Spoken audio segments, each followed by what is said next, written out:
안녕하세요. 역사책을 읽는 사람들 TV의 황효순입니다.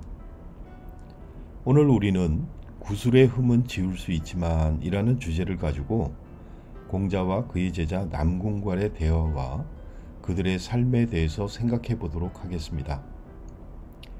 사마천은 사기열전의 중리제자열전, 즉 공자제자열전에서 이 이야기를 소개하고 있습니다. 남궁괄은 우리가 흔히 봉신연의에 등장하는 장군의 이름과 혼동하기도 합니다만, 오늘 소개하는 남궁괄은 공자의 72제자 중 한 명으로 공자의 제자임과 동시에 조카 사위이기도 한 유학자입니다.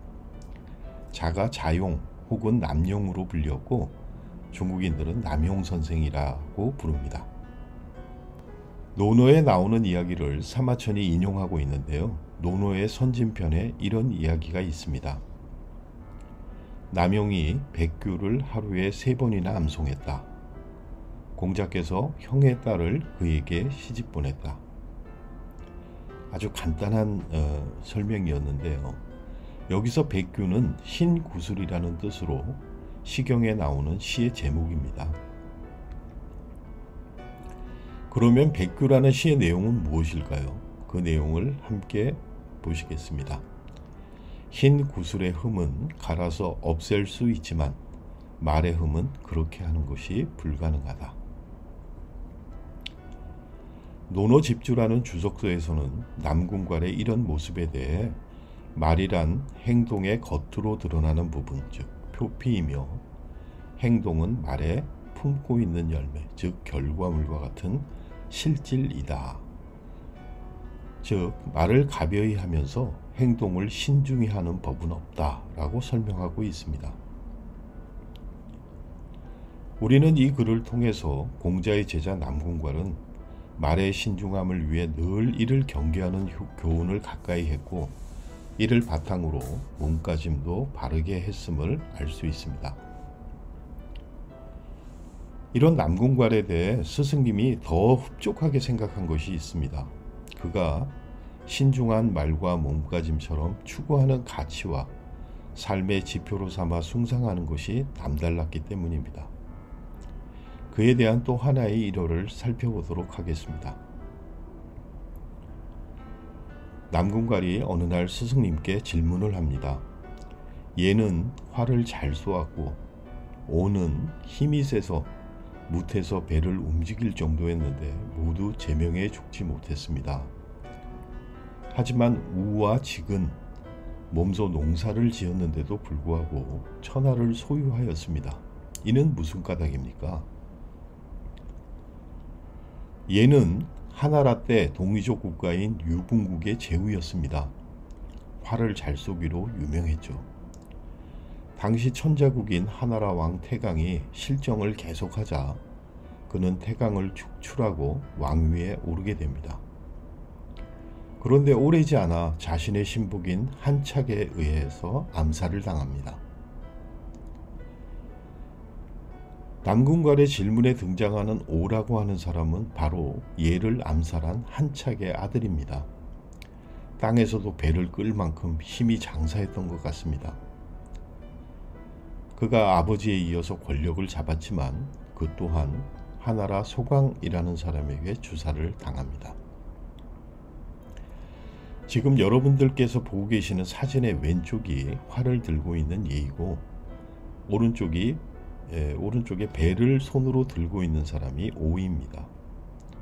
중국인들은 많은 도교 사원에서 이들의 형상을 만들어 놓고 지금도 그들에게 제를 올리기도 합니다.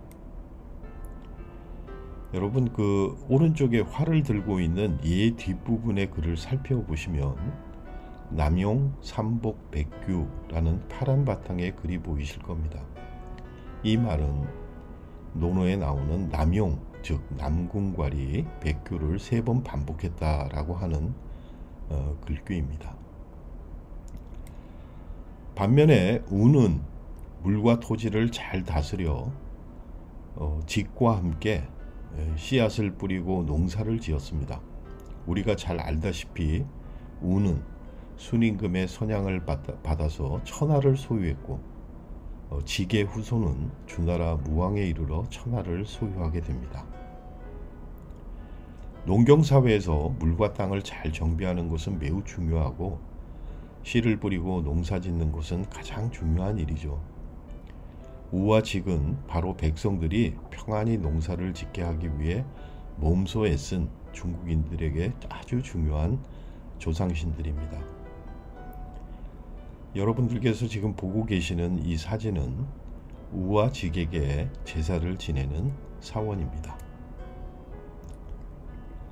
주석을 살펴보면 남궁괄이 스승에게 질문한 의도에는 힘을 통해 권력과 욕심을 채우려 했던 당시 권력자들의 무리를 예와 오에 비유했고, 친히 천하를 이롭게 하기 위해 애쓰는 공자를 우와 직에 비유한 것이라고 합니다. 그 의도를 알았던 공자도 바로 답을 하지 않았는데, 잠시 후에 그가 자리를 뜨자 군자로다, 덕을 숭상하는 자로다 하며 남궁괄의 군자답고 덕을 숭상하는 마음을 칭찬합니다.